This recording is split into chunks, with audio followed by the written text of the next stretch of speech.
भाजपा का कार्यकर्ता साल के हर दिन चौबीसों घंटे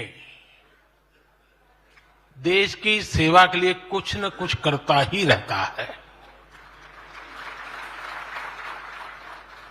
लेकिन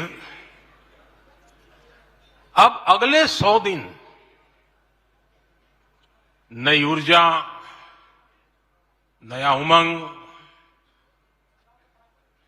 नया उत्साह, नया विश्वास, नए जोश के साथ काम करने का है।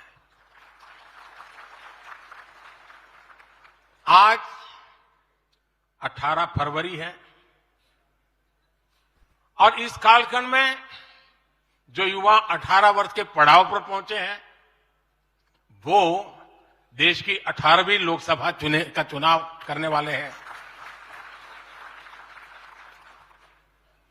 अगले 100 दिन हम सबको जुट जाना है, हर नए वोटर तक पहुंचना है, हर लाभार्थी तक पहुंचना है, हर वर्ग, हर समाज, हर पंथ, परंपरा, सब लोगों के पास पहुंचना है। हमें सबका विश्वास हासिल करना है और जब सबका प्रयास होगा तो देश की सेवा के लिए सबसे ज्यादा सीटें भी बीजेपी को ही मिलेगी।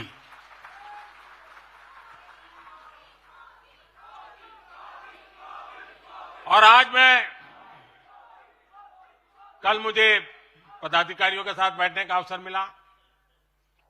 कल दोपहर से आप सबके साथ बैठने का अवसर मिला। मैं नड्डा जी को और उनकी पूरी टीम को और आप सबको बधाई देता हूं। जब मैं पदाधिकारियों की बैठक में साल भर के काम का रिपोर्टिंग सुन रहा था, मैं सचमुच में इतना प्रभावित हुआ कि भाजपा के कार्यकर्ता सत्ता में रहने के बावजूद भी समाज के लिए इतना करते हैं, दिन रात दौड़ते हैं, संकटों के बीच भी करते हैं और सिर्फ और सिर्फ भारत मां की जय के लिए करते हैं। ये 2 दिन भी जो चर्चा हुआ, विचार विमर्श हुआ है, देश के उज्जवल भविष्य के लिए हमारे संकल्प को दृढ़ करने वाली हर बातें हुई है। मैं इस भव्य आयोजन के लिए, प्रेरक विषयों के लिए आप सबको भी, देश भर के कार्यकर्ताओं को भी नड्डा जी के माध्यम से सबका अभिनंदन करता हूं। साथियों, आज मैं समस्त देशवासियों की तरफ से संत शिरोमणि आचार्य श्री 108 पूज्य विद्यासागर जी महाराज को श्रद्धापूर्वक, आदरपूर्वक नमन करते हुए श्रद्धांजलि देता हूं। उनके संलेखन समाधिस्थ होने की सूचना मिलने के बाद उनके अनुयायी शोक में हैं, हम सभी शोक में हैं और मेरे लिए तो यह एक व्यक्तिगत क्षति जैसा है। वर्षों तक मुझे व्यक्तिगत रूप से अनेक बार उनसे मिलने का, उनके दर्शन करने का, उनके मार्गदर्शन प्राप्त करने का अवसर मिला है। कुछ ही महीने पहले ऐसा ही मन कर गया था, मेरे प्रवास कार्यक्रम को बदल करके बहुत सुबह सुबह मैं उनके पास पहुंच गया था। तब पता नहीं था कि मैं दोबारा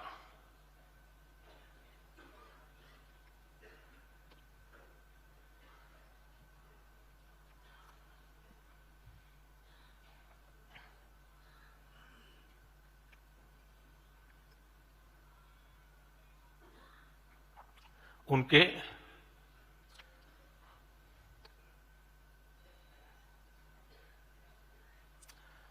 दर्शन नहीं कर पाऊंगा।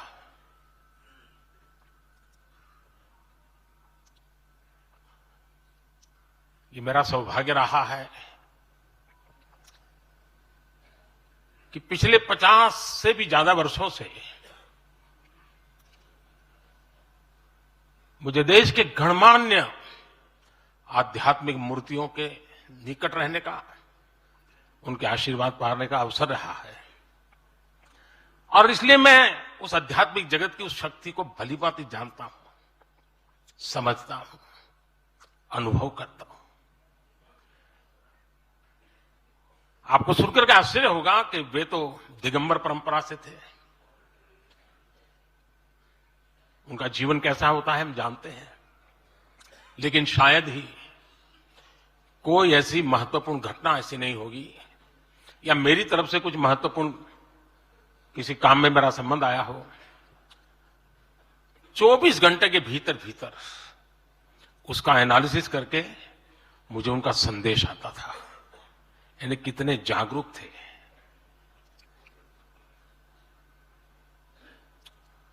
और अपनी विराट आध्यात्मिक यात्रा और उसके बाद भी वो हम सबको हमेशा प्रेरणा देते रहे हैं।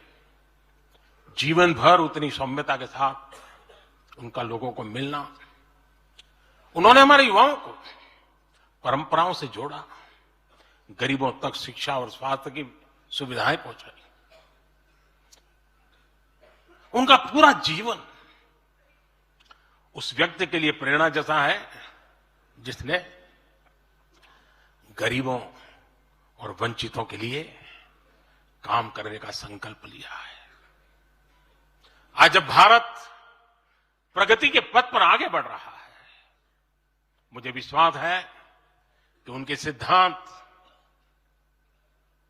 और उनका आशीर्वाद ऐसे ही भारत भूमि को प्रेरणा देता रहेंगे। साथियों, पिछले 10 वर्षों में भारत ने जो गति हासिल की है, बड़े लक्ष्यों को प्राप्त करने का जो हौसला पाया है, यह अभूतपूर्व है साथियों।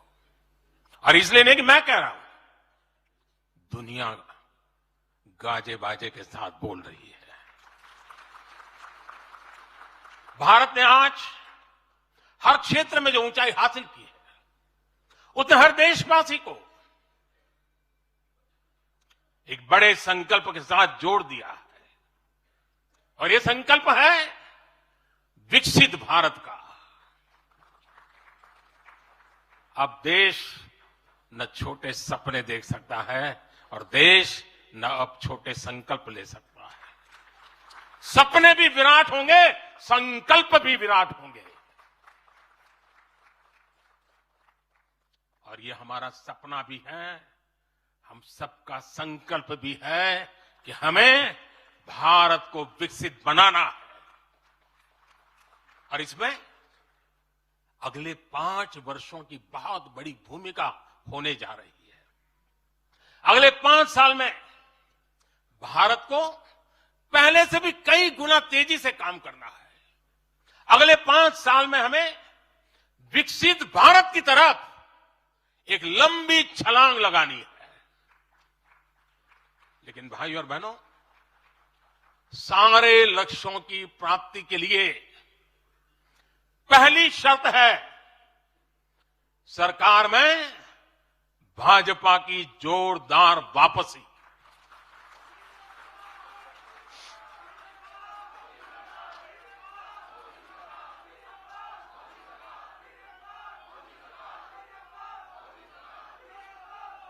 आज विपक्ष के नेता भी एनडीए सरकार 400 पार के नारे लगा रहे हैं और एनडीए को 400 पार कराने के लिए भाजपा को 370 का माइलस्टोन पार करना ही होगा।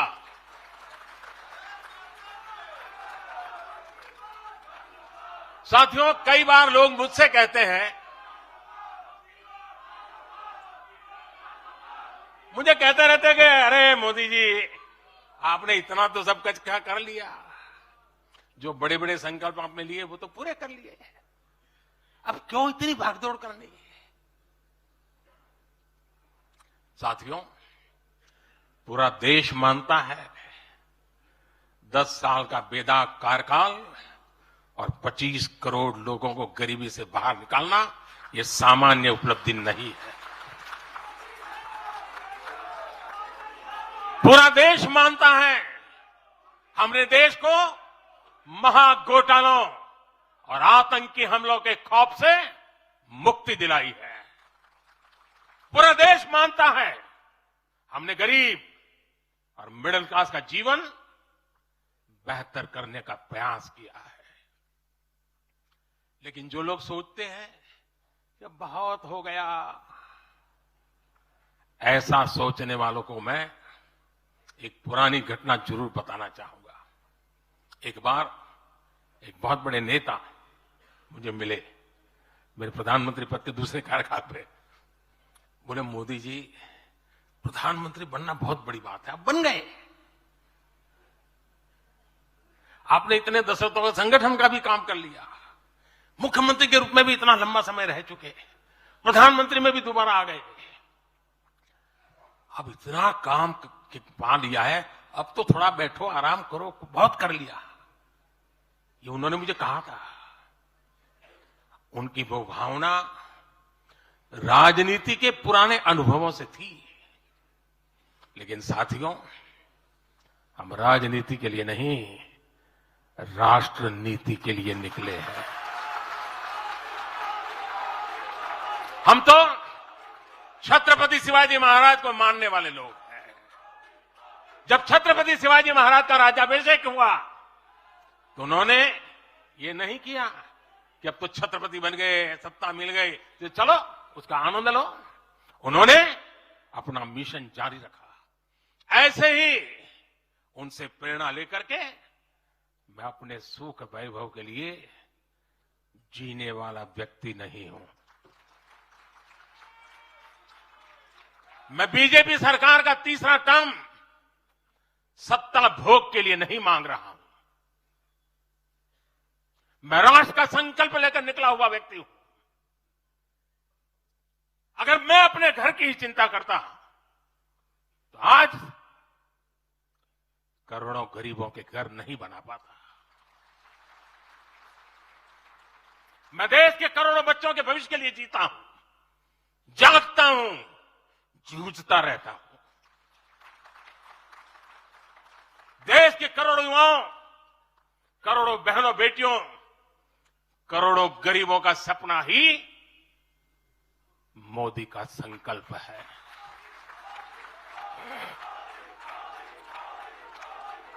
और इस संकल्प की पूर्ति के लिए ही हम सब सेवा भाव से दिन रात एक कर रहे हैं। 10 वर्षों में हमने जो हासिल किया, साथियों, वो तो एक पड़ाव मात्र है।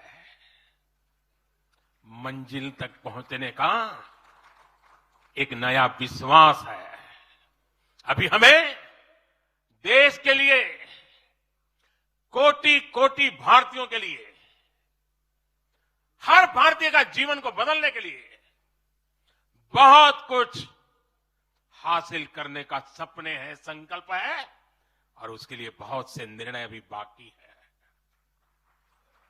साथियों, आज भाजपा युवा शक्ति, नारी शक्ति, गरीब और किसान की शक्ति को विकसित भारत के निर्माण की शक्ति बना रहा है। पहले लोगों को लगता था कि सरकारें बदलती हैं, व्यवस्था नहीं बदलती। हमने सच्चे अर्थ में सामाजिक न्याय की भावना से हर व्यवस्था को पुरानी सोच, पुरानी अप्रोच से बाहर निकाला। जिनको किसी ने नहीं पूछा, हमने उन्हें पूछा है। इतना ही नहीं, हमने उसको पूजा है। आदिवासियों में भी सबसे पिछड़ी जनजातियों को पहले किसी ने नहीं पूछा। हमने उनके लिए पीएम जनमन योजना बनाई। लाखों विश्वकर्मा परिवारों को किसी ने नहीं पूछा, हमने उनके लिए पीएम विश्वकर्मा योजना बनाई।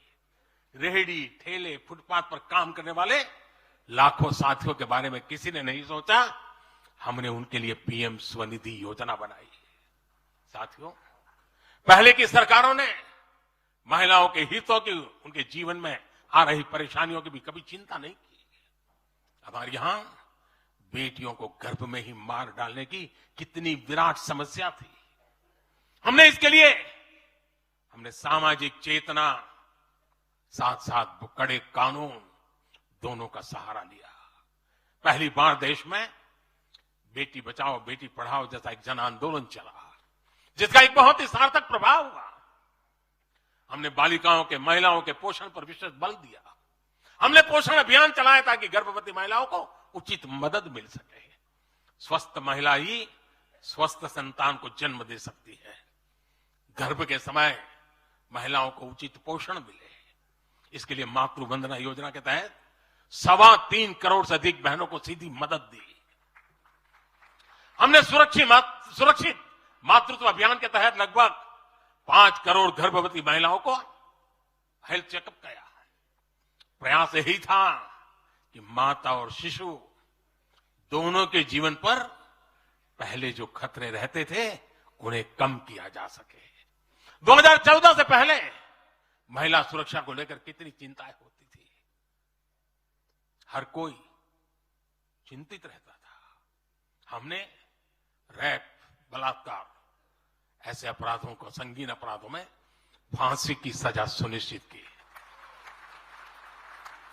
ऐसे मामलों का तेजी से निपटारा हो, इसके लिए भी विशेष व्यवस्थाएं बनाई। साथियों, मैं देश का पहला प्रधानमंत्री हूं जिसने शौचालय जैसे विषय को लाल किले से उठाया। मैं देश का पहला प्रधानमंत्री हूं जिसने महिलाओं के खिलाफ अपशब्दों पर लाल किले से नाराजगी व्यक्त की थी। नारी गरिमा, नारी सम्मान हमारे लिए सर्वोपरि है। मुझे गर्व है कि पिछले 10 वर्षों में भाजपा सरकार ने महिलाओं का जीवन आसान बनाने के लिए अनेक कदम उठाए हैं। हमने 10 करोड़ उज्ज्वला गैस कनेक्शन दिया। हमने 4 करोड़ घर बनवाए, जिनमें 3 करोड़ से ज्यादा घर महिलाओं के नाम रजिस्टर हुए। हमने महिलाओं के नाम 3 करोड़ से ज्यादा घर रजिस्टर करवाकर उनको घर की मालकिन बनाया। हमने 10 करोड़ परिवारों की बहनों को पहली बार नल से जल दिया। हमने 12 करोड़ परिवारों की बहनों को टॉयलेट दिया, और टॉयलेट वो 4 दीवारी नहीं है, इज्जत घर है। हमने 1 रुपये में सुविधा सैनिटरी पैड्स की योजना शुरू की। हमने 25 करोड़ से ज्यादा महिलाओं के बैंक अकाउंट खोले। हमने 30 करोड़ से अधिक मुद्रा लोन महिला लाभार्थियों को दिए। साथियों, बहनों को आर्थिक रूप से सशक्त करने के लिए, बेटियों को नौकरी करने में आसानी हो, इसके लिए हमने अनेक कदम उठाए। हमने सेल्फ हेल्प ग्रुप से 10 करोड़ बहनों को जोड़ा। हमने 1 करोड़ बहनों को लखपति दीदी बनाया। खादी को जो फिर से नया जीवन मिला है, उसका फायदा भी सबसे अधिक गांव की बहनों को ही हुआ है। हमने प्रेगनेंसी लीव को बढ़ाकर 26 हफ्ते किया। पहले फैक्ट्रियों में या दूसरी जगहों पर महिलाओं को नाइट शिफ्ट में काम करने के लिए अनेक अड़चने थी। हमने श्रम कानूनों में सुधार करके उनको भी दूर किया। हमने पैरामिलिट्री फोर्सेज में महिलाओं की भर्ती 2 गुने से अधिक की। हमने सेनाओं के अग्रणी मोर्चों में महिलाओं की तैनाती को सुनिश्चित किया। हमने सैनिक स्कूलों और मिलिट्री एकेडमी के दरवाजे बेटियों के लिए खोल दिए। साथियों, इस बार 26 जनवरी को कर्तव्य पथ भारत की नारी शक्ति से पूरे देश को प्रेरणा दे रहा था। साथियों, आने वाले समय में हमारी माताओं, बहनों, बेटियों के लिए अवसर ही अवसर आने वाले हैं। मिशन शक्ति से देश में नारी शक्ति की सुरक्षा और सशक्तिकरण का संपूर्ण इकोसिस्टम बनेगा। अब 15,000 महिला सेल्फ हेल्प ग्रुप को ड्रोन मिलेंगे। ड्रोन दीदी खेती में वैज्ञानिकता और आधुनिकता लाएगी। अब देश में 3 करोड़ महिलाएं लखपति दीदी बनाई जाएगी। पीएम विश्वकर्मा योजना से परंपरागत कला और शिल्प से जुड़ी बहनें सशक्त होगी। नई नेशनल एजुकेशन पॉलिसी से बेटियों को शिक्षा और स्किल के मामले में सबसे अधिक फायदा होगा। गांव के पास ही बेहतर स्पोर्ट्स इंफ्रास्ट्रक्चर बने, बेटियां हमारी स्पोर्ट्स में कमाल करेगी। साथियों, आज जब मैं बीते 10 वर्षों की तरफ नजर डालता हूं तो कितना ही कुछ याद आता है। ये 10 वर्ष साहसिक फैसलों, दूरगामी निर्णयों के नाम है। जो काम सदियों से लटके थे, हमने उनका समाधान करने का साहस करके दिखाया है। अयोध्या में भव्य राम मंदिर का निर्माण करके हमने 5 सदियों का इंतजार खत्म किया है। गुजरात के पावागढ़ में 500 साल बाद धर्म ध्वजा फहराई गई है। 7 दशक बाद हमने करतारपुर साहिब राहदारी खोली है। 7 दशक के इंतजार बाद देश को आर्टिकल 370 से मुक्ति मिली है। लगभग 6 दशक बाद राजपथ कर्तव्य पथ के नए स्वरूप में सामने आया है। 4 दशक बाद आखिरकार 1 रैंक 1 पेंशन की मांग पूरी हुई है। 3 दशक बाद आखिरकार देश को नई राष्ट्रीय शिक्षा नीति मिली है। 3 दशक बाद आखिरकार लोकसभा और विधानसभा में महिलाओं को आरक्षण मिला है। 3 तलाक की बुराई के लिए विरुद्ध कड़ा कानून बनाने का साहस भी हमने दिखाया है। दशकों से नए संसद भवन की जरूरत महसूस हो रही थी, उसे हमने ही पूरा किया। यह प्रत्येक भाजपा कार्यकर्ता का सौभाग्य है कि वैसी अनेक सिद्धियों का निमित्त बन सके। साथियों, कोई भी देश हो, वो अपना भविष्य तभी संवार सकता है जब वह अपने इतिहास को सहज कर रखता है। बीते वर्षों में भारत ने अपने इतिहास को सहेजा भी है, संवारा भी है। हमने नेशनल वॉर मेमोरियल का निर्माण किया। हमने राष्ट्रीय पुलिस स्मारक बनाई। हमने अंडमान में नेताजी सुभाष और परमवीर चक्र विजेताओं के नाम पर द्वीपों का नामकरण किया। हमने दांडी में नमक सत्याग्रह का आधुनिक स्मारक का निर्माण किया। हमने बाबा साहब आंबेडकर से जुड़े पंचतीर्थ को विकसित किया। हमने रांची में भगवान बिरसा मुंडा की स्मृति में म्यूजियम बनाया। सरदार पटेल को समर्पित स्टैच्यू ऑफ यूनिटी हमारे कार्यकाल में बनी। 31 अक्टूबर को राष्ट्रीय एकता दिवस हमारी सरकार ने घोषित किया। 15 नवंबर को जनजातीय गौरव दिवस के रूप में घोषित करने का अवसर हमें मिला। 14 अगस्त को विभाजन विभीषिका दिवस के रूप में याद करने का निर्णय हमारी सरकार ने लिया। 26 दिसंबर को हमने साहिबजादों की स्मृति में वीर बाल दिवस घोषित किया। 26 नवंबर को संविधान दिवस घोषित करने का फैसला भी हमारी सरकार ने किया और 21 जून को संयुक्त राष्ट्र इंटरनेशनल योगा डे भी हमारी ही सरकार के प्रयासों से घोषित किया। साथियों, विपक्ष के हमारे दल भले ही योजनाओं को पूरा करना न जानते हो, लेकिन झूठे वादे करने में इनका कोई जवाब नहीं रहा है। बावजूद इसके आज एक वायदा करने से ये सारे राजनीतिक दल घबराते हैं। एक भी राजनीतिक दल के मुंह से नहीं सुना होगा आपने। जो वायदा हम कर रहे हैं ना, इसका जिक्र तक करने का उनमें सामर्थ्य नहीं है। और हमारा वायदा है विकसित भारत का। इन लोगों ने स्वीकार कर लिया है, ये लोग भारत को विकसित नहीं बना सकते। सिर्फ और सिर्फ बीजेपी ही ऐसी पार्टी है, एनडीए ही ऐसा एक गठ है जिसने इसका सपना देखा है। हम मिशन मोड पर भारत को 2047 तक देश जब आजादी के 100 साल मनाएगा, हम भारत को विकसित देश बनाने के लिए काम कर रहे हैं। हमने तीसरे टर्म में भारत को दुनिया की तीसरी बड़ी आर्थिक ताकत बनाने का संकल्प लिया है और ये मोदी की गारंटी है।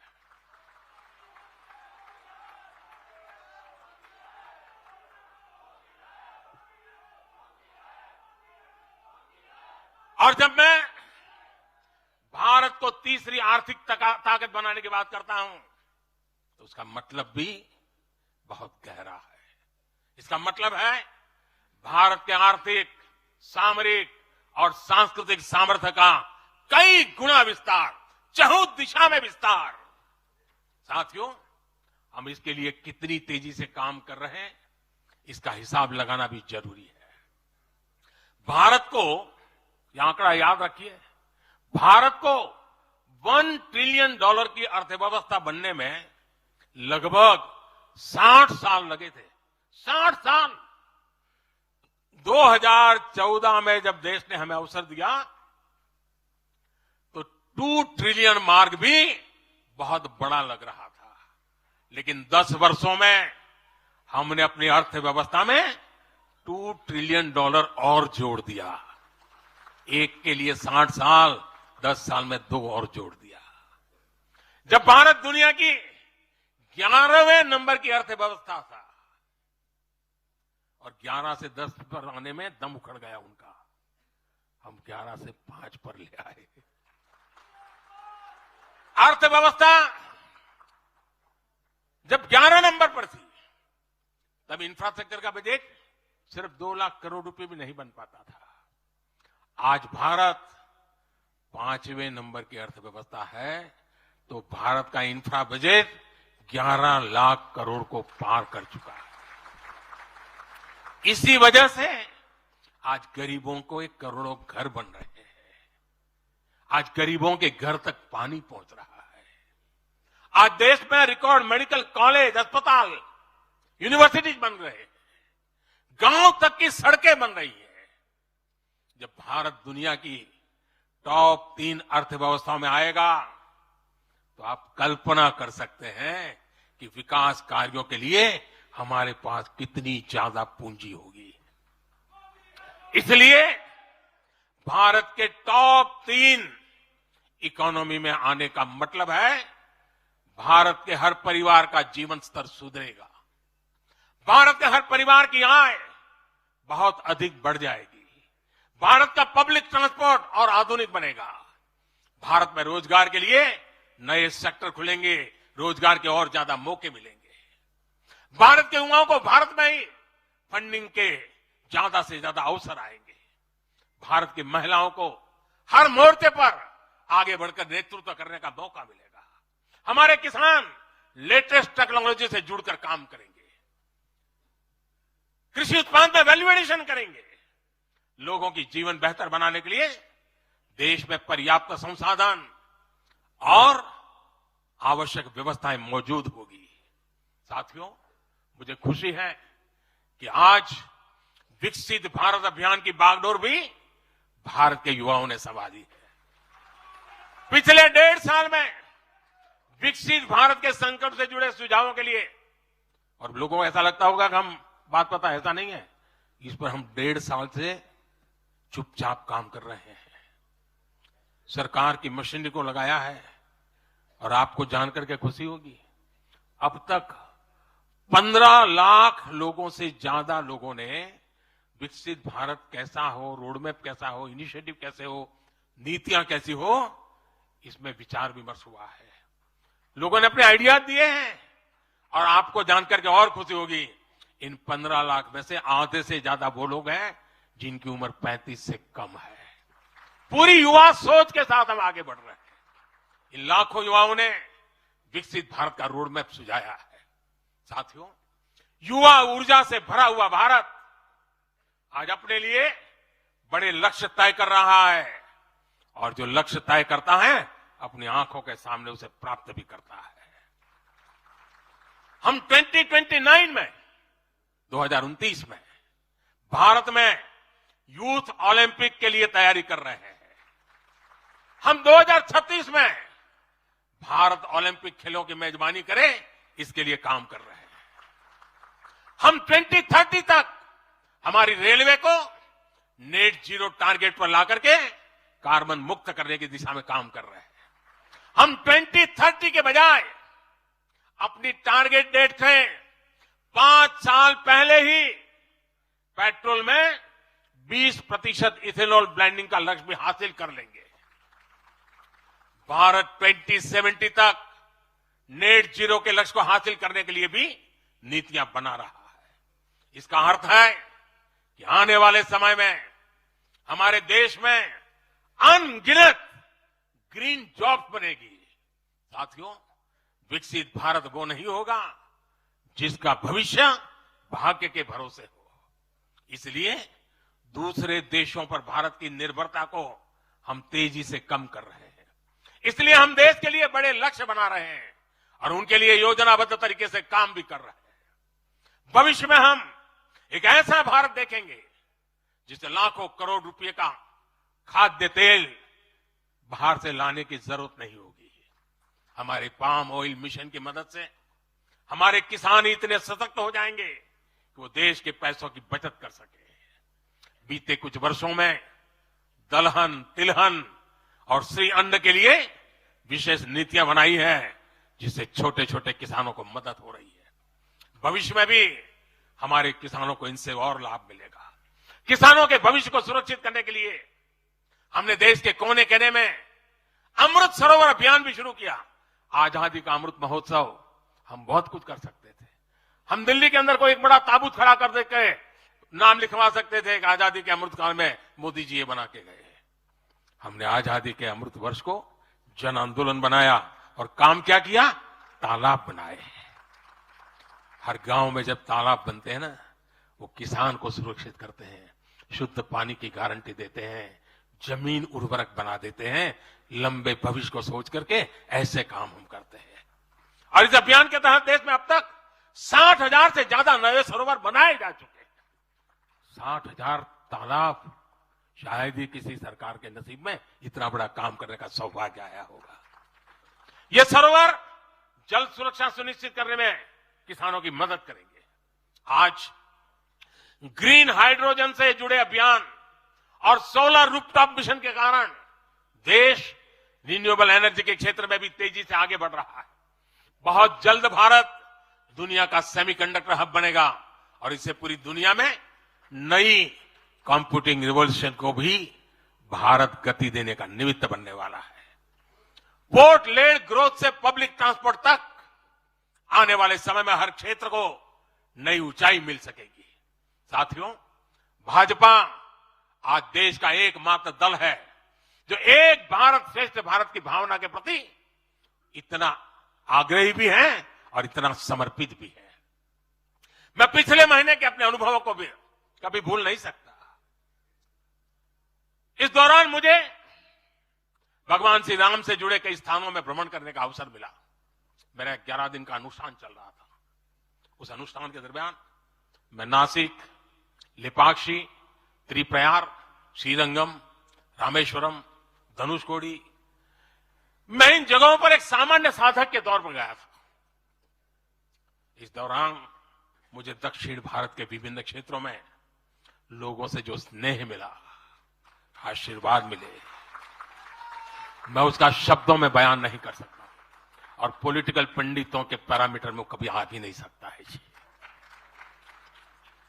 जब मैं सड़कों से गुजर रहा था, लोग अपने वचन से, अपने भावों से मुझ पर अपना आशीर्वाद बरसा रहे थे। इस दौरान मुझे कंब रामायण का पाठ सुनने का अवसर मिला। ये ठीक उसी जगह पर हुआ जहां महान कवि कंबन ने 800 वर्ष पहले अपने रामायण की रचना की थी। आप कल्पना कर सकते हैं उसी स्थान पर बैठ करके जो मैं कंब रामायण सुन रहा था, उस भाव विश्व को मैं ही अनुभव कर सकता हूं। एक ऐसा अद्भुत क्षण था जिसमें एक भारत श्रेष्ठ भारत की भावना पूरी तरह समाहित थी। मुझे विश्वास है कि आप सभी ने भी कम अधिक मात्रा में इसे महसूस किया होगा। हम हमेशा विभिन्न तरीके से देशवासियों को करीब लाने का निरंतर प्रयास करते हैं। एकता के सूत्र में बांधने के लिए हमारी कोशिश रहती है। चाहे संयुक्त राष्ट्र में पहली बार जाकर के कोई तमिल में बोलता है, जगत गुरु बसवेश्वरा का संदेश दूर दूर तक पहुंचाने के लिए हम लेके जाते हैं।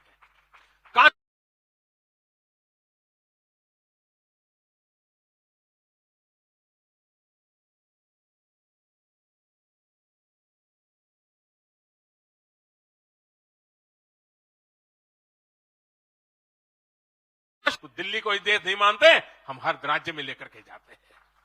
हमारे राजभवनों में हर राज्यों के स्थापना दिवस मनाए जाते हैं। कोई भी राज्य भवन होगा, नागालैंड का भी वहां स्थापना दिवस मनाया जाएगा और गुजरात का भी मनाया जाएगा, महाराष्ट्र का भी मनाया जाएगा, गोवा का भी मनाया जाएगा। हर राजभवन में राष्ट्रीय एकता का एक प्रकार से उत्सव बना दिया जाता है। हम अपनी विविधता को सेलिब्रेट करते हैं। एक भारत श्रेष्ठ भारत की भावना हमारे दिल के बहुत करीब है। इसे मजबूत बनाने के लिए हम काम करते हैं। साथियों, एक भारत श्रेष्ठ भारत की भावना हमारी गवर्नेंस में भी दिखाती है। हर क्षेत्र के विकास पर हमारा पूरा फोकस है। नॉर्थ ईस्ट का उदाहरण आपके सामने है। पहले की सरकारों में नॉर्थ ईस्ट को पूरी तरह अनदेखा कर दिया गया, क्योंकि पार्लियामेंट की सीटें कम है, उनका इंटरेस्ट ही नहीं था। हम वोट और सीटों के हिसाब से काम नहीं करते। मेरे लिए तो मेरे देश का हर कोना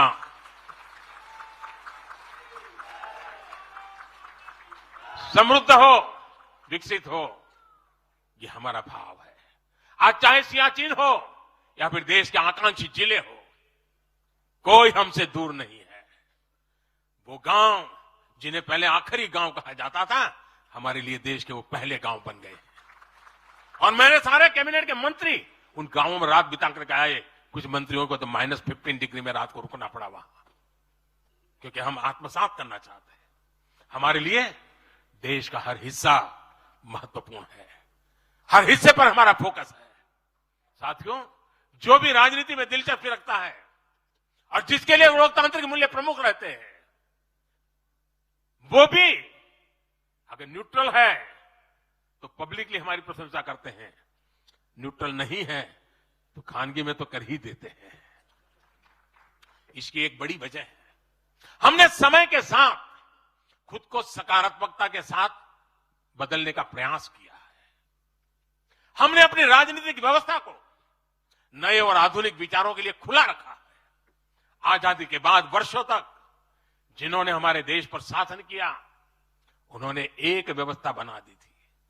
उस व्यवस्था में कुछ बड़े परिवारों के लोगों को ही सत्ता के केंद्र में रहे, उनके आसपास रहने वाले लोगों को ही राजनीतिक ताकत मिलती रही। अहम पदों पर परिवार के करीबियों को ही आगे बढ़ाया गया। हमने इस व्यवस्था को भी बदल दिया। हमने नए लोगों को मौका दिया कि वो हमारी व्यवस्था का हिस्सा बने और परिणाम ला करके दिखाएं। इससे व्यवस्था में नयापन आया और इसका लोकतांत्रिक स्वरूप कायम रहा। हमारी कैबिनेट में रिकॉर्ड संख्या में नॉर्थ ईस्ट के मंत्री हैं। नागालैंड से पहली बार एक महिला राज्यसभा में सांसद बन गई है। हमें गर्व है कि हमने पहली बार त्रिपुरा के व्यक्ति को काउंसिल ऑफ मिनिस्टर्स के अंदर स्थान दिया है। पहली बार हमारी सरकार में अरुणाचल प्रदेश को कैबिनेट मिनिस्टर मिला। पहली बार गुर्जर मुस्लिम को राज्यसभा के लिए नॉमिनेट किया गया। हमारी सरकार में ही गोवा से कैबिनेट मंत्री बनाया गया। हमें गर्व है कि हम बीजेपी के एक ऐसी संस्कृति का हिस्सा है जो मंत्रालय में रिकॉर्ड ओबीसी प्रतिनिधित्व सुनिश्चित किया जाता है। अमित भाई ने इसका विस्तार से वर्णन किया, इसलिए मैं ज्यादा उसके ऊपर नहीं कहना चाहता हूं। साथियों, हमारी सरकार सबके लिए है। सबका साथ, सबका विकास हमारे काम से ही झलकता है। हमें गर्व होता है जब करतारपुर साहिब कॉरिडोर के द्वारा लाखों सिख श्रद्धालुओं की आध्यात्मिक इच्छाएं पूरी होती है। अब कल्पना कीजिए, 70 साल तक भारत की सीमा में रह करके हमारे सिख पंथ के अनुयायी दूरबीन से पाकिस्तान के अंदर करतारपुर साहिब के दर्शन करते थे। हमने रास्ते खोल दिए दोस्तों। अब स्थिति बदल गई है। हमने लंगर की वस्तुओं से जीएसटी भी हटा दिया। हमने स्वर्ण मंदिर के लिए एफसीआर रजिस्ट्रेशन सुनिश्चित किया, जिससे विदेशियों को सेवा करने का अवसर मिला है। पहली बार वीर बाल दिवस मनाकर हमने सत्य और न्याय के लिए बलिदान देने वाले साहबजादों को, शौर्य को सम्मान दिया। आज केरल का बच्चा भी जानता है कि साहबजादे का बलिदान कैसा था। नागालैंड का बच्चा भी जानता है कि साहबजादों ने कितना बड़ा बलिदान दिया था। साथियों, अफगानिस्तान से भी गुरु ग्रंथ साहब के स्वरूपों को पूरे सम्मान के साथ भारत लाए। इसके साथ ही हमारी सरकार ने हज की प्रक्रिया में सुधार करके यात्रा को सुविधाजनक बनाया। आज बिना महरम के हज करना भी संभव हुआ है। इससे महिलाओं के लिए भी हज करना आसान हुआ और हजारों महिलाएं गई। साथियों, 2014 में जब मैंने शपथ ली तो हमारे कई आलोचक कहते थे, मोदी जी एक राज्य के बारे उनका क्या अनुभव है, इतना बड़ा देश, इतनी बड़ी दुनिया, ये मोदी क्या करेगा, कैसे करेगा। ठीक है, गुजरात चलाया होगा, लेकिन वो सब सोचने देख लें, विदेश नीति को लेकर बड़ी बड़ी बातें कही जाती थी। अभी मैं कुछ दिन पहले ही यूएई और कतर से जाकर के आया हूं। तमाम देशों से हमारे रिश्ते कैसे मजबूत हैं, ये आज दुनिया देख रही है। आज पश्चिमी एशिया के देशों से हमारे संबंध अब तक की सबसे मजबूत स्थिति में है। 2015 में जब मैं यूएई गया था पहली बार, आप हैरान हो जाएंगे, मेरे पहले 34 साल तक देश का प्रधानमंत्री वहां नहीं गया था। सोचिए किस तरह हमने उस पूरे क्षेत्र को छोड़ रखा था। कांग्रेस की सरकारें पूरे वेस्ट एशिया को सिर्फ पाकिस्तान के संदर्भ में देखा करती थी। उन्हें भारतीयों की शक्ति और उनके विश्वास पर भरोसा ही नहीं था। लेकिन आज भारत इस क्षेत्र से संबंधों का नया अध्याय लिख रहा है। पहले लोग सोचते थे कि बस तेल का इंपोर्ट कर लेते हैं और यहां से कुछ लेबर भेज देते हैं ताकि उनको रोजी रोटी मिल जाए। नहीं, अब ऐसा नहीं है। आज ट्रेड, टेक्नोलॉजी, टूरिज्म, ऐसे अनेक क्षेत्रों में हमारे संबंध बहुत बेहतर हैं और हम निरंतर विकास कर रहे हैं। यहां तक कि अरब के 5 देशों ने मुझे अपना सर्वोच्च सम्मान तक दिया है। यह सम्मान मोदी का नहीं है, 140 करोड़ भारतीयों के सामर्थ्य का सम्मान है। और भाइयों बहनों, विदेश नीति के जो भी जानकार हैं, वो विदेश से मिले हर संकेत भी पकड़ ले रहे होंगे। आज अलग अलग देशों में सत्ता और विपक्ष के दल ये खुलकर मानते हैं कि भारत के सशक्त होने से पूरी दुनिया का हित होने वाला है। ये पूरी दुनिया मानने लगी है। आज हर महाद्वीप में भारत का सम्मान, भारत की ताकत बढ़ रही है। हर देश भारत से गहरे संबंध बनाने पर जोर दे रहा है। और इन सब के बीच कोई देश हमारी सरकार से बातचीत के लिए, आप जानकर के हैरान होंगे, अभी तो चुनाव बाकी है, लेकिन मेरे पास जुलाई, अगस्त, सितंबर के डेट पड़े हुए निमंत्रण दे करके। इसका अर्थ क्या है? इसका अर्थ है कि दुनिया के विभिन्न देश भी बीजेपी की सरकार की वापसी को लेकर पूरी तरह आश्वस्त है। वो भी जानते हैं, दुनिया का हर देश जानता है, दुनिया की हर शक्ति जानती है, आएगा तो साथियों, कांग्रेस से देश को बचाना, देश के हर नागरिक को बचाना, हमारे बच्चों का, हमारे युवाओं का भविष्य बचाना बीजेपी के प्रत्येक कार्यकर्ता का दायित्व है। कांग्रेस का ट्रैक रिकॉर्ड हम सभी के सामने है। कांग्रेस अस्थिरता की जननी है। कांग्रेस परिवारवाद की जननी है। कांग्रेस भ्रष्टाचार की जननी है। और कांग्रेस तुष्टीकरण की भी जननी है।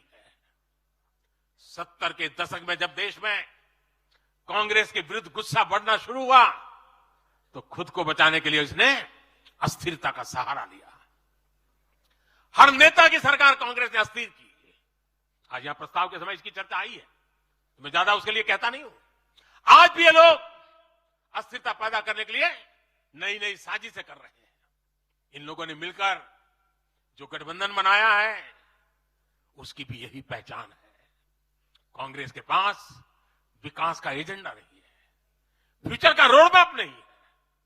ये देश को कभी भाषा के आधार पर तो कभी क्षेत्र के आधार पर बांटने में जुटे हुए हैं। साथियों, कांग्रेस का एक सबसे बड़ा पाप ये रहा है कि वो देश की सेनाओं का मनोबल तोड़ने से भी पीछे नहीं रहे। की राष्ट्रीय सुरक्षा और सामरिक शक्ति को नुकसान पहुंचाने में कांग्रेस ने कोई कसर नहीं छोड़ी है। जब भी देश के रक्षा क्षेत्र में कोई बड़ा काम हुआ, जब हमारी सेनाओं ने कोई उपलब्धि हासिल की, कांग्रेस ने हर बार उन पर सवाल उठाए। आप सिर्फ सोचिए कि 5 साल पहले इन लोगों ने क्या कहा था। इन लोगों ने हर कोशिश की कि हमारी वायुसेना को राफेल जैसे एडवांस एयरक्राफ्ट न मिल पाए। इन्होंने अब प्रचार किया कि हिंदुस्तान एरोनॉटिकल लिमिटेड को, एचएएल को खत्म किया जा रहा है। ये लोग तो एचएएल के बाहर फोटो तक खींचवाने के लिए चले गए थे। लेकिन देखिए एचएएल आज कैसे धूमधाम से आगे बढ़ रहा है। आज देखिए कितने सारे ऑर्डर आज उनके यहां बुक किए गए हैं। आप जरा देखिए एचएएल का मार्केट वैल्यू कितना बढ़ गया है। ये वही लोग हैं जिन्होंने हमारी सेनाओं के सर्जिकल स्ट्राइक करने पर उनके पराक्रम पर सवाल खड़ा कर दिया। जब एयर स्ट्राइक हुई तो उसकी सफलता के प्रमाण मांगे जाने लगे। कांग्रेस भारतीय सेनाओं के अपमान का कोई मौका नहीं छोड़ती। साथियों, कांग्रेस कितनी कंफ्यूज है, इसका उदाहरण मैं आपको देना चाहता हूं। कांग्रेस में लड़ाई चल रही है और बड़ी तगड़ी लड़ाई चल रही है, लेकिन मजा यह है कि सिद्धांतों की नहीं चल रही है, योजनाओं को समझ में नहीं चल रही है। लड़ाई क्या चल रही है आपको जानकर के आश्चर्य होगा। क्या लड़ाई है? कांग्रेस में एक वर्ग है जो कहता है कि मोदी से तीखी नफरत करो, मोदी पर व्यक्तिगत आरोप लगाओ, मोदी की छवि खराब करने के लिए हर हथकंडे अपनाओ। एक वर्ग है। कांग्रेस के अंदर एक दूसरा वर्ग भी है जो कांग्रेस की मूल परंपराओं से निकला हुआ है, जो कहता है कि मोदी पर व्यक्तिगत आरोप, नफरत से कांग्रेस को बाहर निकालो, इससे कांग्रेस को और ज्यादा नुकसान होता है। यानी कांग्रेस हमसे सैद्धांतिक मुद्दों पर लड़ाई नहीं लड़ रही है।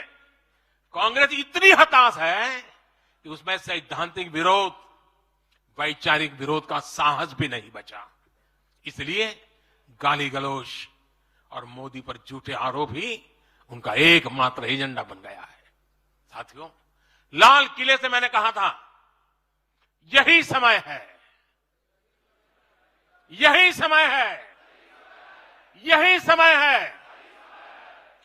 भारत के इतिहास में आज वो समय आ गया है जब हमें अपने देश का भाग्य बदल देना है। और साथियों, मैंने देशवासियों को लाल किले से कहा था और आपको तो कई बार कह चुका हूं। मैंने देशवासियों को कहा था कि अगर आप 10 घंटे काम करेंगे तो मोदी 11 घंटे काम करेगा, अगर आप 12 घंटे काम करेंगे तो मैं 13 घंटे काम करूंगा, अगर आप 14 घंटा काम करेंगे तो मैं 15 घंटे काम करूंगा। मेरे साथियों, देश भर के मेरे कार्यकर्ताओं, देश भर के मेरे देश को उज्जवल भविष्य के लिए आशा लगाकर बैठे हुए लोगों से मैं कहना चाहूंगा, आने वाले 100 दिनों तक बीजेपी के हर कार्यकर्ता को अपने लिए नए लक्ष्य बनाने होंगे, उन्हें प्राप्त करना होगा। बीते वर्षों में भाजपा सरकार की योजनाओं का लाभ करोड़ों लाभार्थियों को मिला है। हमें हर लाभार्थी तक पहुंचना है। और मेरी एक व्यक्तिगत प्रार्थना है, करोगे? जरा हाथ ऊपर करके बताइए, करोगे? करोगे? हर लाभार्थी के पास जाइए, उनको कहना कि प्रधान सेवक नरेंद्र मोदी ने उन्हें प्रणाम कहा है। और इसमें आपको नमो ऐप से भी बहुत मदद मिलेगी। आप नमो ऐप के जरिए मेरा प्रणाम और मेरी चिट्ठी उन लाभार्थियों तक जरूर पहुंचाएंगे। किसी भी बूथ में एक भी फर्स्ट टाइम वोटर ऐसा ना हो जिस तक बीजेपी का कार्यकर्ता पहुंचा ना हो। आपको उन्हें पिछले 10 वर्षों के काम और आने वाले 5 वर्षों के प्लान, इसके विषय में जरूर बताना है। मैं आपको उन्हें नमो ऐप पर विकसित भारत का ब्रांड एम्बेसडर बनाने के लिए हमें उसको जोड़ना है। वो हमारा एम्बेसडर है। मतदान के दिन इन सभी मतदाताओं को बूथ पर लाकर हमें कमल निशान पर मतदान करवाना है और जहां एनडीए के साथी हो उनके निशान पर मतदान करवाना है। साथियों, हमें याद रखना है, हमें सिर्फ सरकार बनाने के लिए लोगों को नहीं जोड़ना, बल्कि देश बनाने के लिए भी तो लोगों को जोड़ना है। जो किसी भी कारण से अभी भी भाजपा से दूर है, उन तक हमें पहुंचना है। सबका साथ, सबका विकास ही हमारा मंत्र है। हमारे स्वतंत्रता सेनानियों ने जो सपने देखे थे, अब उन्हें पूरा करने का समय आ गया है और इसके लिए भाजपा जरूरी है। इसके लिए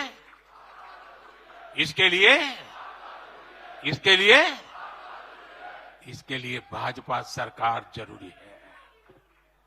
आज देश की जनता कह रही है, भ्रष्टाचार पर सख्त कार्रवाई होती रहे, इसलिए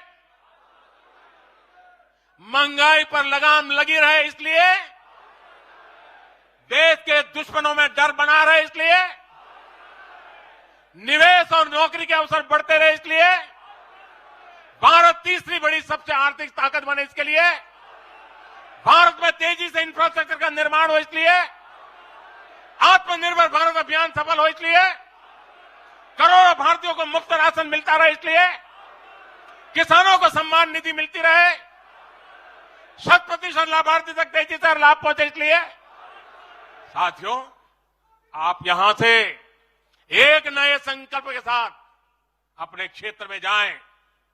अब की बार 400 पार, अब की बार इस मिशन पर हमें जुट जाना है। आप सबको मेरी तरफ से अनेक अनेक शुभकामनाएं हैं। मेरे साथ बोले, भारत माता की, भारत माता की, भारत माता की। मैं समझता हूं अभी वंदे मातरम होने वाला है। माननीय प्रधानमंत्री जी के संबोधन के बाद अभी राष्ट्रगान होगा। हम सभी अपने स्थान पर खड़े हो जाएं। राष्ट्रगान।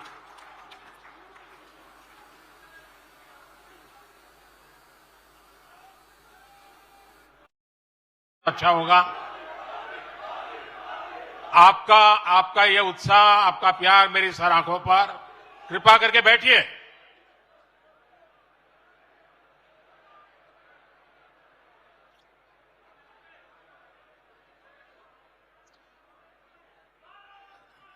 थोड़ी जगह कम पड़ रही है, मेरी सबसे प्रार्थना है, भले नीचे बैठना पड़े, लेकिन अगर आप बैठेंगे तो अच्छा होगा। इधर से मेरे साथियों से आग्रह है, आप यहां सुनाई देता है मेरी बात? सुनाई देती है?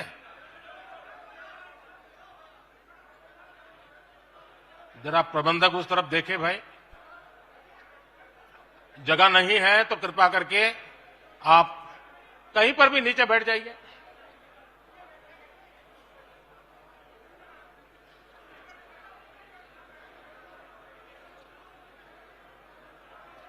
भारत माता की, भारत माता की।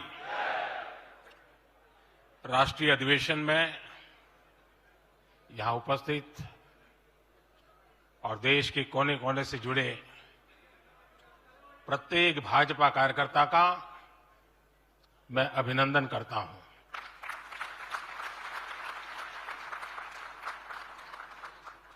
भाजपा का कार्यकर्ता साल के हर दिन 24 घंटे देश की सेवा के लिए कुछ न कुछ करता ही रहता है। लेकिन अब अगले 100 दिन नई ऊर्जा, नया उमंग, नया उत्साह, नया विश्वास, नए जोश के साथ काम करने का है। आज 18 फरवरी है और इस कालखंड में जो युवा 18 वर्ष के पड़ाव पर पहुंचे हैं, वो देश की 18वीं लोकसभा का चुनाव करने वाले हैं। अगले 100 दिन हम सबको जुट जाना है, हर नए वोटर तक पहुंचना है, हर लाभार्थी तक पहुंचना है, हर वर्ग, हर समाज, हर पंथ, परंपरा, सब लोगों के पास पहुंचना है। हमें सबका विश्वास हासिल करना है। और जब सबका प्रयास होगा तो देश की सेवा के लिए सबसे ज्यादा सीटें भी बीजेपी को ही मिलेगी।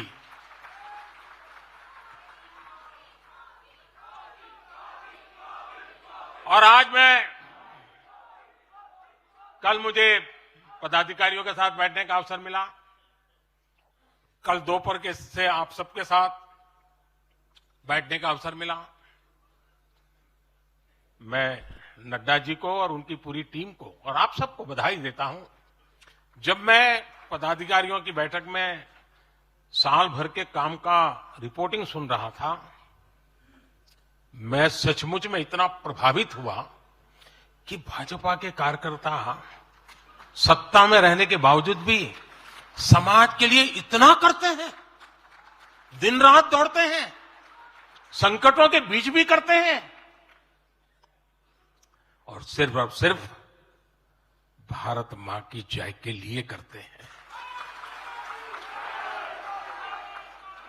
ये 2 दिन भी जो चर्चा हुआ, विचार विमर्श हुआ है, देश के उज्जवल भविष्य के लिए हमारे संकल्प को दृढ़ करने वाली हर बातें हुई है। मैं इस भव्य आयोजन के लिए, प्रेरक विषयों के लिए आप सबको भी, देश भर के कार्यकर्ताओं को भी नड्डा जी के माध्यम से सबका अभिनंदन करता हूं। साथियों, आज मैं समस्त देशवासियों की तरफ से संत शिरोमणि आचार्य श्री 108 पूज्य विद्यासागर जी महाराज को श्रद्धापूर्वक, आदरपूर्वक नमन करते हुए श्रद्धांजलि देता हूं। उनके संलेखन समाधिस्थ होने की सूचना मिलने के बाद उनके अनुयायी शोक में हैं, हम सभी शोक में हैं। और मेरे लिए तो यह एक व्यक्तिगत क्षति जैसा है। वर्षों तक मुझे व्यक्तिगत रूप से अनेक बार उनसे मिलने का, उनके दर्शन करने का, उनके मार्गदर्शन प्राप्त करने का अवसर मिला है। कुछ ही महीने पहले ऐसा ही मन कर गया था, मेरे प्रवास कार्यक्रम को बदल करके बहुत सुबह सुबह मैं उनके पास पहुंच गया था। तब पता नहीं था कि मैं दोबारा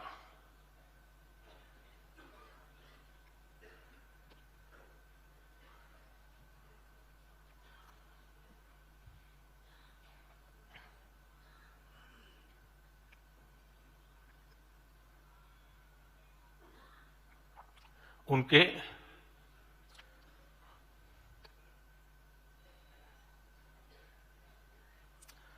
दर्शन नहीं कर पाऊंगा।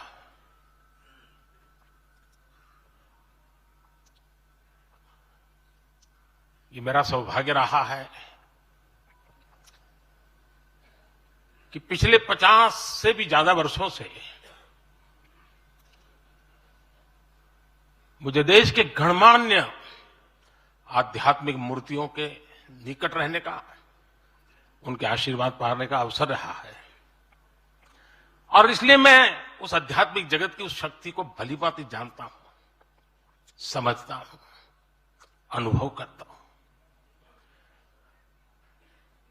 आपको सुनकर के आश्चर्य होगा कि वे तो दिगंबर परंपरा से थे। उनका जीवन कैसा होता है हम जानते हैं, लेकिन शायद ही कोई ऐसी महत्वपूर्ण घटना ऐसी नहीं होगी या मेरी तरफ से कुछ महत्वपूर्ण किसी काम में मेरा संबंध आया हो,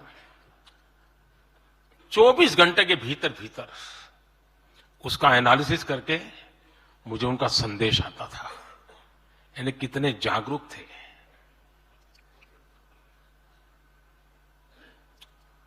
और अपनी विराट आध्यात्मिक यात्रा और उसके बाद भी वो हम सबको हमेशा प्रेरणा देते रहे हैं। जीवन भर उतनी सौम्यता के साथ उनका लोगों को मिलना, उन्होंने हमारे युवाओं को परंपराओं से जोड़ा, गरीबों तक शिक्षा और स्वास्थ्य की सुविधाएं पहुंचाई। उनका पूरा जीवन उस व्यक्ति के लिए प्रेरणा जैसा है जिसने गरीबों और वंचितों के लिए काम करने का संकल्प लिया है। आज जब भारत प्रगति के पथ पर आगे बढ़ रहा है, मुझे विश्वास है कि उनके सिद्धांत और उनका आशीर्वाद ऐसे ही भारत भूमि को प्रेरणा देता रहेंगे। साथियों, पिछले 10 वर्षों में भारत ने जो गति हासिल की है, बड़े लक्ष्यों को प्राप्त करने का जो हौसला पाया है, यह अभूतपूर्व है साथियों। और इसलिए नहीं कि मैं कह रहा हूं, दुनिया गाजे बाजे के साथ बोल रही है। भारत ने आज हर क्षेत्र में जो ऊंचाई हासिल की है, उसने हर देशवासी को एक बड़े संकल्प के साथ जोड़ दिया है। और यह संकल्प है विकसित भारत का। अब देश न छोटे सपने देख सकता है और देश न अब छोटे संकल्प ले सकता है। सपने भी विराट होंगे, संकल्प भी विराट होंगे। और ये हमारा सपना भी है, हम सबका संकल्प भी है कि हमें भारत को विकसित बनाना है। और इसमें अगले 5 वर्षों की बहुत बड़ी भूमिका होने जा रही है। अगले 5 साल में भारत को पहले से भी कई गुना तेजी से काम करना है। अगले 5 साल में हमें विकसित भारत की तरफ एक लंबी छलांग लगानी है। लेकिन भाई और बहनों, सारे लक्ष्यों की प्राप्ति के लिए पहली शर्त है सरकार में भाजपा की जोरदार वापसी।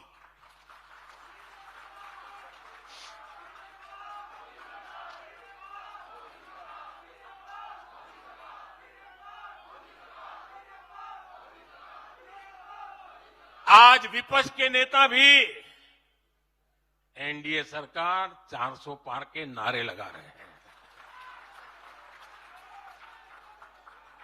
और एनडीए को 400 पार कराने के लिए भाजपा को 370 का माइलस्टोन पार करना ही होगा।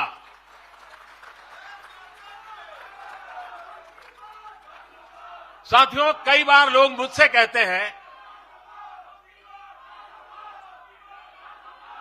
मुझे कहते रहते कि अरे मोदी जी, आपने इतना तो सब कुछ क्या कर लिया, जो बड़े बड़े संकल्प आपने लिए वो तो पूरे कर लिए, अब क्यों इतनी भागदौड़ करनी है। साथियों, पूरा देश मानता है 10 साल का बेदाग कार्यकाल और 25 करोड़ लोगों को गरीबी से बाहर निकालना ये सामान्य उपलब्धि नहीं है। पूरा देश मानता है हमने देश को महाघोटालों और आतंकी हमलों के खौफ से मुक्ति दिलाई है। पूरा देश मानता है हमने गरीब और मिडिल क्लास का जीवन बेहतर करने का प्रयास किया है। लेकिन जो लोग सोचते हैं कि बहुत हो गया, ऐसा सोचने वालों को मैं एक पुरानी घटना जरूर बताना चाहूंगा। एक बार एक बहुत बड़े नेता मुझे मिले, मेरे प्रधानमंत्री पद के दूसरे कार्यकाल पे। बोले, मोदी जी, प्रधानमंत्री बनना बहुत बड़ी बात है, आप बन गए। आपने इतने दशकों का संगठन का भी काम कर लिया, मुख्यमंत्री के रूप में भी इतना लंबा समय रह चुके, प्रधानमंत्री में भी दोबारा आ गए। अब इतना काम पा लिया है, अब तो थोड़ा बैठो, आराम करो, बहुत कर लिया। ये उन्होंने मुझे कहा था। उनकी वो भावना राजनीति के पुराने अनुभवों से थी। लेकिन साथियों, हम राजनीति के लिए नहीं, राष्ट्र नीति के लिए निकले हैं। हम तो छत्रपति शिवाजी महाराज को मानने वाले लोग हैं। जब छत्रपति शिवाजी महाराज का राज्याभिषेक हुआ तो उन्होंने ये नहीं किया कि अब तो छत्रपति बन गए, सत्ता मिल गई तो चलो उसका आनंद लो। उन्होंने अपना मिशन जारी रखा। ऐसे ही उनसे प्रेरणा लेकर के मैं अपने सुख वैभव के लिए जीने वाला व्यक्ति नहीं हूं। मैं बीजेपी सरकार का तीसरा टर्म सत्ता भोग के लिए नहीं मांग रहा हूं। मैं राष्ट्र का संकल्प लेकर निकला हुआ व्यक्ति हूं। अगर मैं अपने घर की ही चिंता करता तो आज करोड़ों गरीबों के घर नहीं बना पाता। मैं देश के करोड़ों बच्चों के भविष्य के लिए जीता हूं, जागता हूं, जूझता रहता हूं। देश के करोड़ों युवाओं, करोड़ों बहनों बेटियों, करोड़ों गरीबों का सपना ही मोदी का संकल्प है।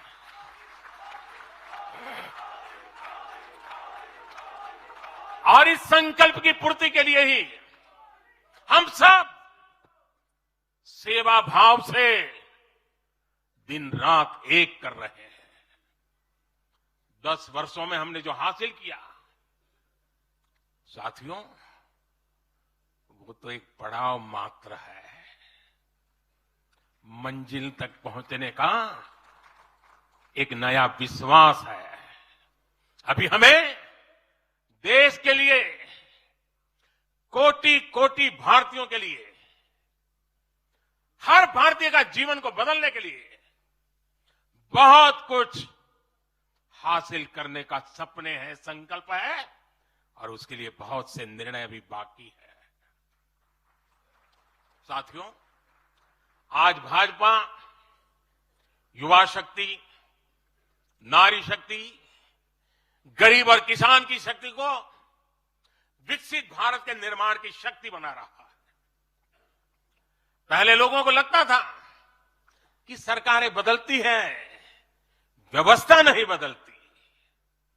हमने सच्चे अर्थ में सामाजिक न्याय की भावना से हर व्यवस्था को पुरानी सोच, पुरानी अप्रोच से बाहर निकाला।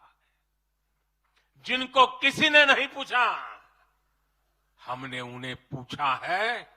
इतना ही नहीं, हमने उसको पूजा है। आदिवासियों में भी, सबसे पिछड़ी जनजातियों को पहले किसी ने नहीं पूछा। हमने उनके लिए पीएम जनमन योजना बनाई। लाखों विश्वकर्मा परिवारों को किसी ने नहीं पूछा, हमने उनके लिए पीएम विश्वकर्मा योजना बनाई। रेहड़ी, ठेले, फुटपाथ पर काम करने वाले लाखों साथियों के बारे में किसी ने नहीं सोचा, हमने उनके लिए पीएम स्वनिधि योजना बनाई। साथियों, पहले की सरकारों ने महिलाओं के हितों की, उनके जीवन में आ रही परेशानियों की भी कभी चिंता नहीं की। हमारे यहां बेटियों को गर्भ में ही मार डालने की कितनी विराट समस्या थी। हमने इसके लिए सामाजिक चेतना, साथ साथ कड़े कानून, दोनों का सहारा लिया। पहली बार देश में बेटी बचाओ बेटी पढ़ाओ जैसा एक जन आंदोलन चला, जिसका एक बहुत ही सार्थक प्रभाव हुआ। हमने बालिकाओं के, महिलाओं के पोषण पर विशेष बल दिया। हमने पोषण अभियान चलाया ताकि गर्भवती महिलाओं को उचित मदद मिल सके। स्वस्थ महिला ही स्वस्थ संतान को जन्म दे सकती है। गर्भ के समय महिलाओं को उचित पोषण मिले, इसके लिए मातृ वंदना योजना के तहत 3.25 करोड़ से अधिक बहनों को सीधी मदद दी। हमने सुरक्षित मातृत्व अभियान के तहत लगभग 5 करोड़ गर्भवती महिलाओं को हेल्थ चेकअप किया। प्रयास यही था कि माता और शिशु दोनों के जीवन पर पहले जो खतरे रहते थे उन्हें कम किया जा सके।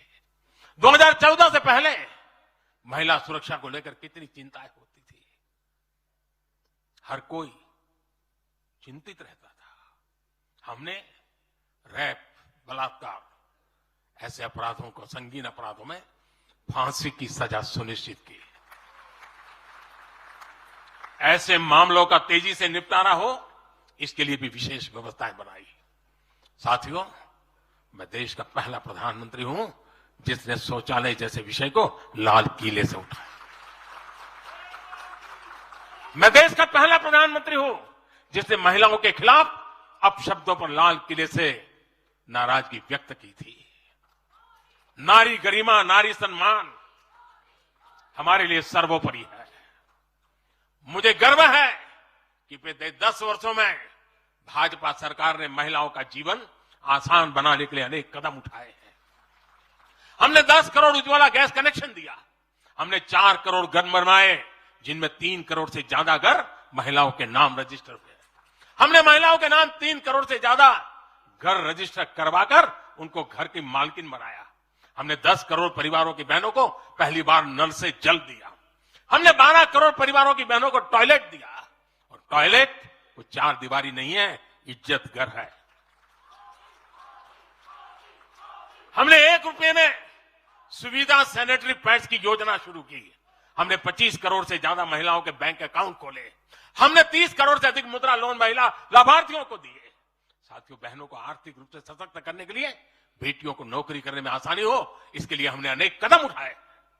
हमने सेल्फ हेल्प ग्रुप से 10 करोड़ बहनों को जोड़ा। हमने 1 करोड़ बहनों को लखपति दीदी बनाया। खादी को जो फिर से नया जीवन मिला है, उसका फायदा भी सबसे अधिक गांव की बहनों को ही हुआ है। हमने प्रेगनेंसी लीव को बढ़ाकर 26 हफ्ते किया। पहले फैक्ट्रियों में या दूसरी जगहों पर महिलाओं को नाइट शिफ्ट में काम करने के लिए अनेक अड़चने थी। हमने श्रम कानूनों में सुधार करके उनको भी दूर किया। हमने पैरामिलिट्री फोर्सेस में महिलाओं की भर्ती 2 गुने से अधिक की। हमने सेनाओं के अग्रणी मोर्चों में महिलाओं की तैनाती को सुनिश्चित किया। हमने सैनिक स्कूलों और मिलिट्री एकेडमी के दरवाजे बेटियों के लिए खोल दिए। साथियों, इस बार 26 जनवरी को कर्तव्य पथ भारत की नारी शक्ति से पूरे देश को प्रेरणा दे रहा था। साथियों, आने वाले समय में हमारी माताओं, बहनों, बेटियों के लिए अवसर ही अवसर आने वाले हैं। मिशन शक्ति से देश में नारी शक्ति की सुरक्षा और सशक्तिकरण का संपूर्ण इकोसिस्टम बनेगा। अब 15,000 महिला सेल्फ हेल्प ग्रुप को ड्रोन मिलेंगे। ड्रोन दीदी खेती में वैज्ञानिकता और आधुनिकता लाएगी।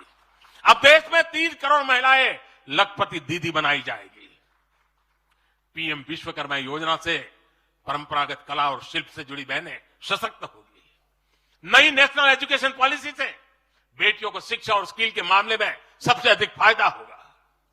गांव के पास ही बेहतर स्पोर्ट्स इंफ्रास्ट्रक्चर बने, बेटियां हमारी स्पोर्ट्स में कमाल करेगी। साथियों, आज जब मैं बीते 10 वर्षों की तरफ नजर डालता हूं तो कितना ही कुछ याद आता है।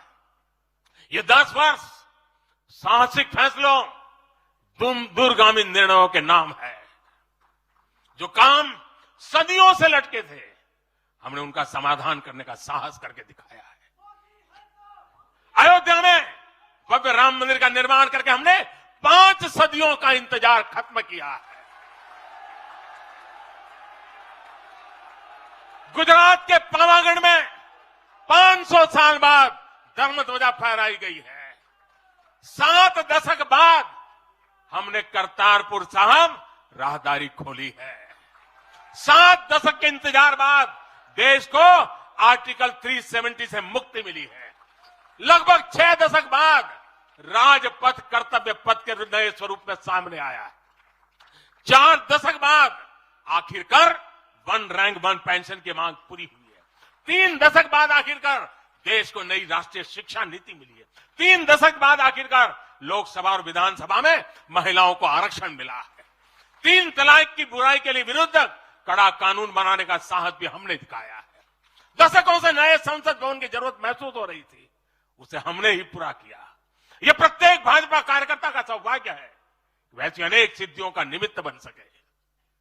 साथियों, कोई भी देश हो, वो अपना भविष्य तभी संवार सकता है जब वह अपने इतिहास को सहज कर रखता है। बीते वर्षों में भारत ने अपने इतिहास को सहेजा भी है, संवारा भी है। हमने नेशनल वॉर मेमोरियल का निर्माण किया, हमने राष्ट्रीय पुलिस स्मारक बनाई, हमने अंडमान में नेताजी सुभाष और परमवीर चक्र विजेताओं के नाम पर द्वीपों का नामकरण किया। हमने दांडी में नमक सत्याग्रह का आधुनिक स्मारक का निर्माण किया। हमने बाबा साहब आंबेडकर से जुड़े पंचतीर्थ को विकसित किया। हमने रांची में भगवान बिरसा मुंडा की स्मृति में म्यूजियम बनाया। सरदार पटेल को समर्पित स्टैच्यू ऑफ यूनिटी हमारे कार्यकाल में बनी। 31 अक्टूबर को राष्ट्रीय एकता दिवस हमारी सरकार ने घोषित किया। 15 नवंबर को जनजातीय गौरव दिवस के रूप में घोषित करने का अवसर हमें मिला। 14 अगस्त को विभाजन विभीषिका दिवस के रूप में याद करने का निर्णय हमारी सरकार ने लिया। 26 दिसंबर को हमने साहिबजादों की स्मृति में वीर बाल दिवस घोषित किया। 26 नवंबर को संविधान दिवस घोषित करने का फैसला भी हमारी सरकार ने किया और 21 जून को संयुक्त राष्ट्र इंटरनेशनल योगा डे भी हमारी ही सरकार के प्रयासों से घोषित किया। साथियों, विपक्ष के हमारे दल भले ही योजनाओं को पूरा करना न जानते हो, लेकिन झूठे वादे करने में इनका कोई जवाब नहीं रहा है। बावजूद इसके आज एक वायदा करने से ये सारे राजनीतिक दल घबराते हैं। एक भी राजनीतिक दल के मुंह से नहीं सुना होगा आपने, जो वायदा हम कर रहे हैं ना, इसका जिक्र तक करने का उनमें सामर्थ्य नहीं है। और हमारा वायदा है विकसित भारत का। इन लोगों ने स्वीकार कर लिया है, ये लोग भारत को विकसित नहीं बना सकते। सिर्फ और सिर्फ बीजेपी ही ऐसी पार्टी है, एनडीए ही ऐसा एक गठ है जिसने इसका सपना देखा है। हम मिशन मोड पर भारत को 2047 तक देश जब आजादी के 100 साल मनाएगा, हम भारत को विकसित देश बनाने के लिए काम कर रहे हैं। हमने तीसरे टर्म में भारत को दुनिया की तीसरी बड़ी आर्थिक ताकत बनाने का संकल्प लिया है और ये मोदी की गारंटी है।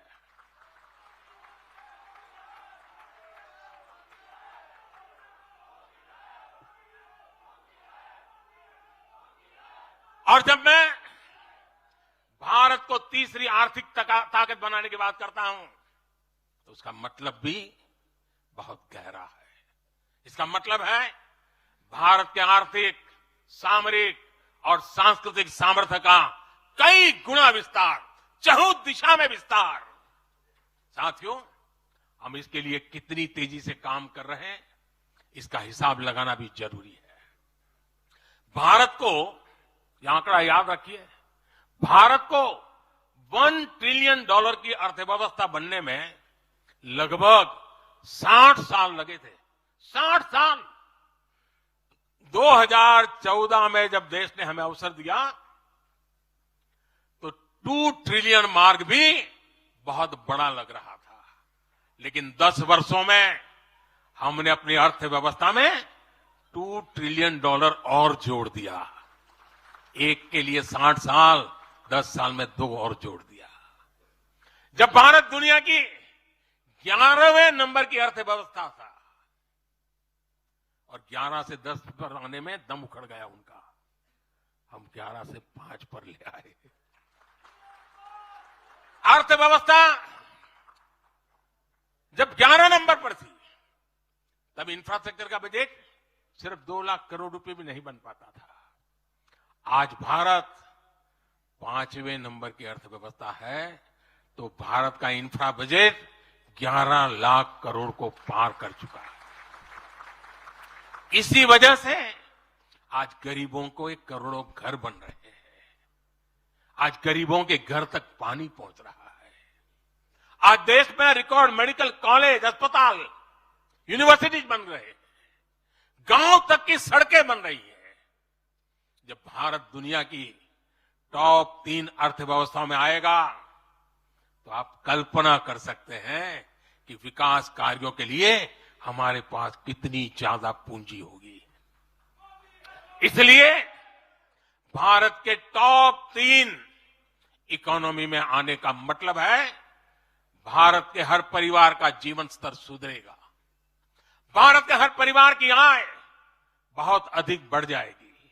भारत का पब्लिक ट्रांसपोर्ट और आधुनिक बनेगा। भारत में रोजगार के लिए नए सेक्टर खुलेंगे, रोजगार के और ज्यादा मौके मिलेंगे।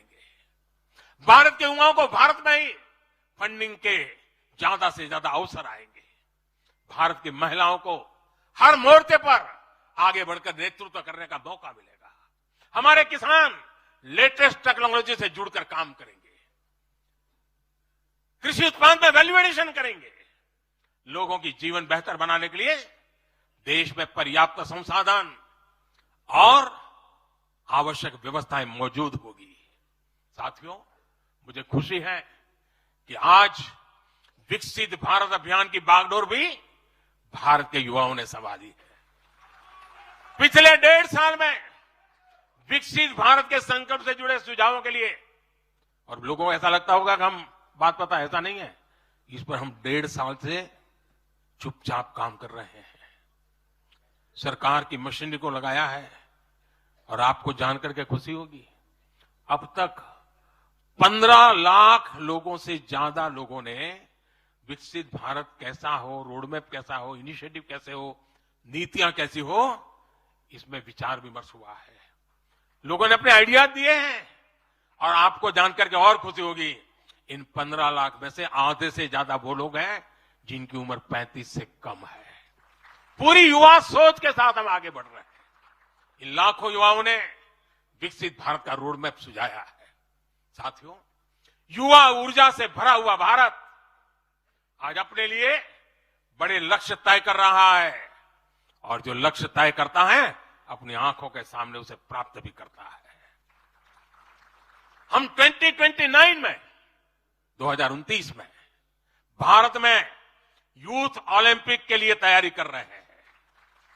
हम 2036 में